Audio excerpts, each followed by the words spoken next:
Okay, good evening, everyone. Sorry for the slight delay. Thank you all for joining us this evening from all over the world. I'm joined tonight by the World Athletics President, Sebastian Coe. We've just wrapped up a busy week, World Indoor Championships here in Nanjing, as well as 2 days of council meetings where a number of important decisions have been made for our sport.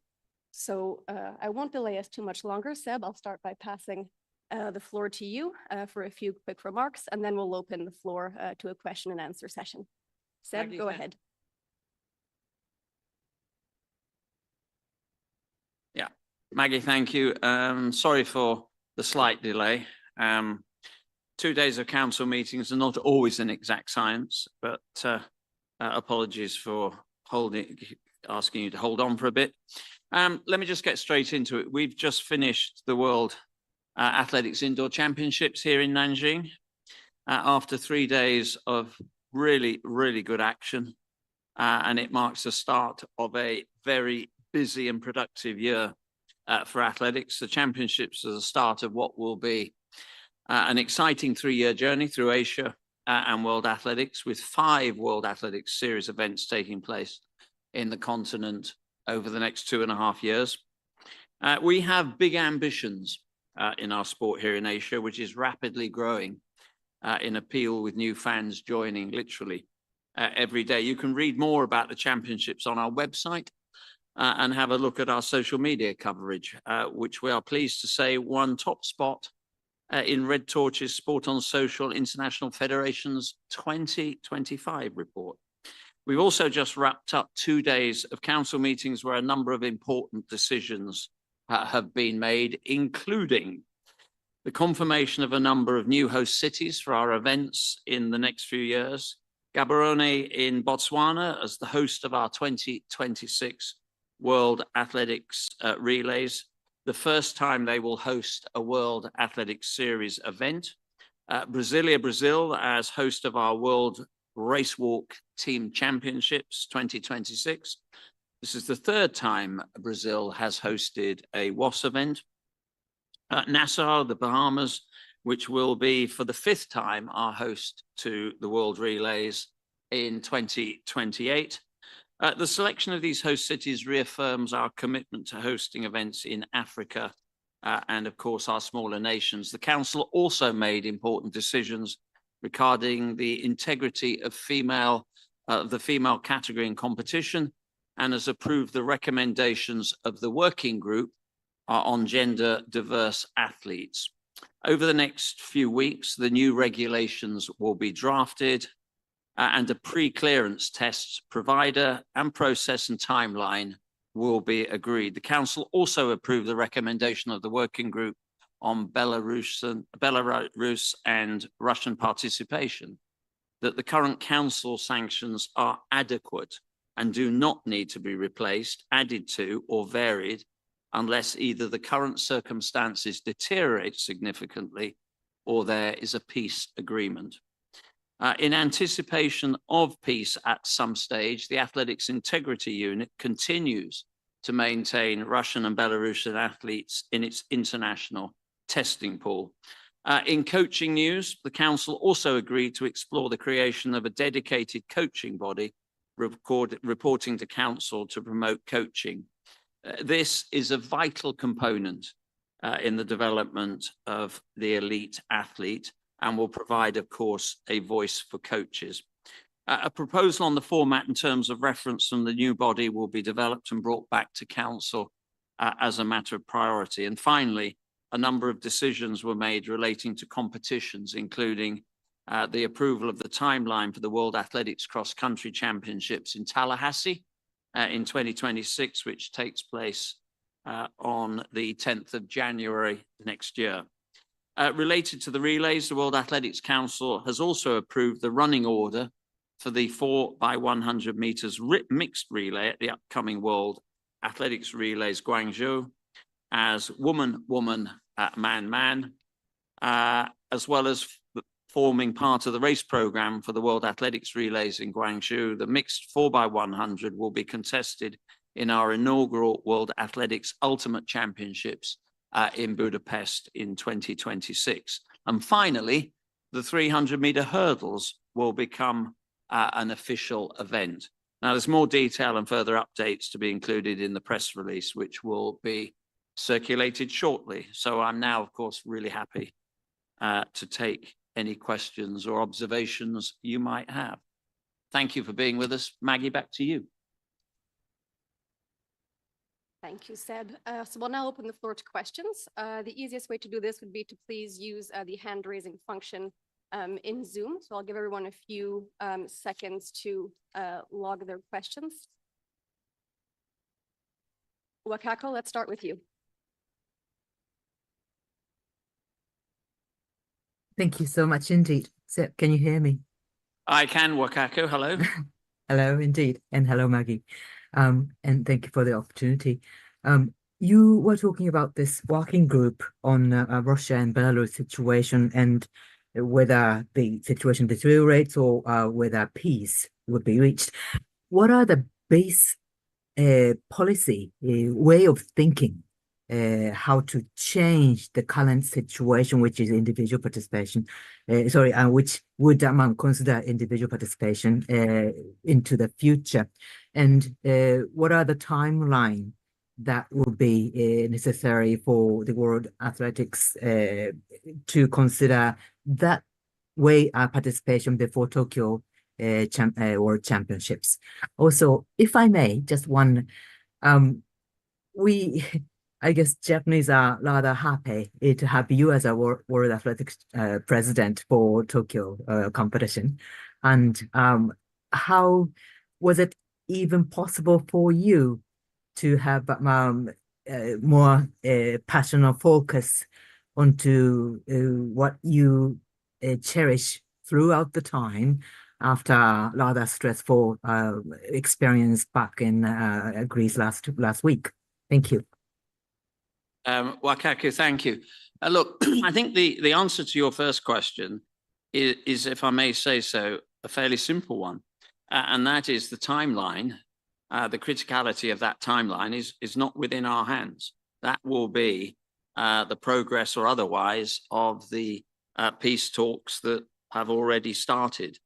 And clearly, as I said a few moments ago, there would need to be a peace agreement agreed on both sides. And then we would be in a position to review that.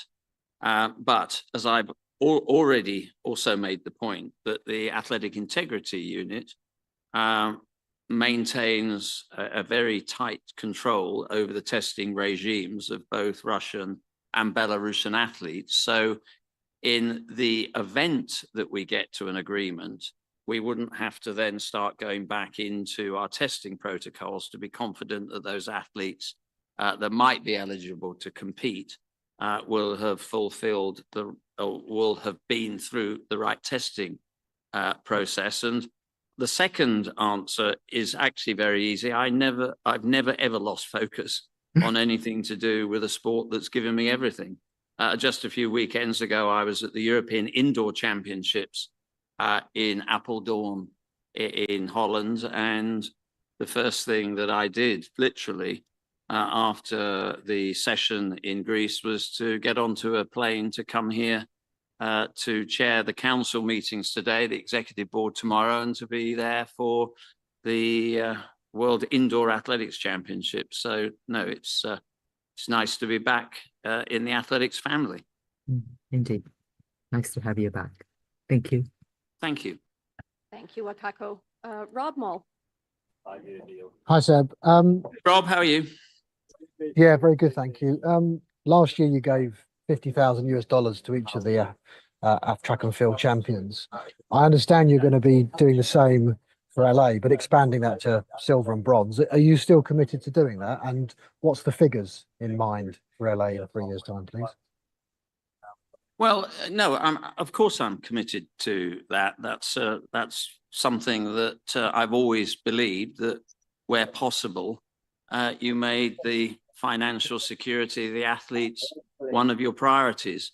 Interestingly, over the next, forget LA for the moment, but over the next 4 years, there will be over $51 million available to athletes in prize money in our events over that 4-year cycle. So yeah, we absolutely maintain our commitment to that. I think you can assume it's not going to be less than 50,000 for the winner. But of course, there's nothing new. This is a policy that we agreed and was passed by council. But in LA, we will extend it to silver and bronze medalists. So the overall, the numbers we're still looking at, but I think you can assume it won't be less than 50. Thanks, Seb. Rob Harris. Hi, Seb. I hope all's well. Hey, Rob. Hi. So on the gender verification, what are the pre-clearance tests, and will they apply to every athlete trying to compete in women's athletics? Look, the pre-clearance testing will be for athletes to be able to compete in the female category. The process is very straightforward, frankly, very clear, and it's an important one.